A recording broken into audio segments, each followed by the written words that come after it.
বৃষ্টির প্রতিটা ফোঁটা যখন কৃষ্ণচূড়ার লাল পাপড়িতে নিঃশব্দে আছড়ে পড়ে, তখন যেন আমি শুনি এক চাপা কাঁপন, এক গভীর বিরহের দীর্ঘশ্বাস।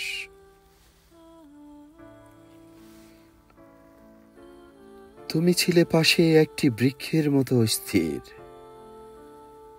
নীরবতার অদৃশ্য চাদরে মোড়ানো। তোমার চোখে ছিল এক অজানা ঝড়ের পূর্বাভাস।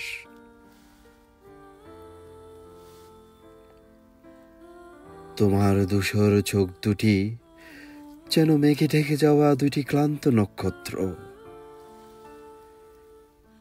যেখান থেকে ছুটে আসে এক অপার্থিব বেদনার আলো। তোমার ঠোঁটের কোণে লেগে থাকা সেই অনুচ্চারিত হাসি রক্তের মতো লাল, ক্ষত বিক্ষত। সেই বলে দে কতটা ভেঙ্গে পড়েও তুমি নিজেকে ধরে রেখেছ।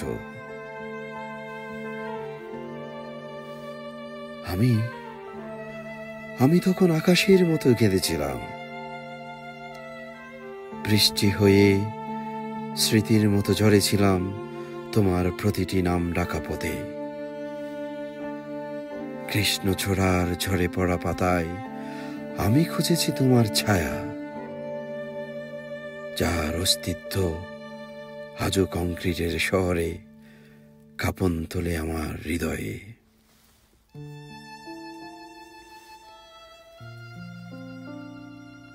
বৃষ্টির শব্দে আমি শুনি তোমার ফিরে আসার নিঃশব্দ ডাক। ঝরে পড়া কৃষ্ণচূড়া আমার মতো আজও তোমাকে স্মরণ করে। তোমার জন্যই সেই রং ছড়ায়, তোমার জন্যই সে দাঁড়িয়ে থাকে পথের ধারে, নীরব একাগ্র অপেক্ষারত। তুমি এখনো আসনি, কিন্তু প্রতিটি বৃষ্টি যেন তোমার শোক গাথা, প্রতিটি ঝরা পাপড়ি আমার অপেক্ষার পদচিহ্ন। যেখানে তুমি হেঁটে যাবে সেই প্রতিটি বাঁকে বাঁকে কৃষ্ণচূড়া বিছিয়ে রাখে প্রেমের সজ্জা।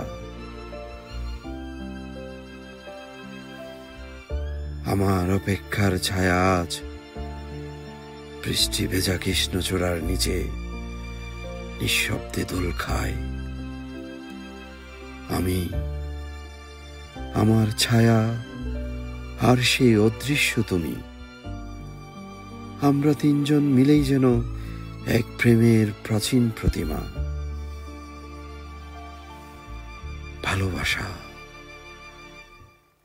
এখানে শুধু অনুভব নয়, এই এক চিরন্তন মায়া, যার গন্ধে ভিজে থাকে জন্ম জন্মান্তরের স্মৃতি।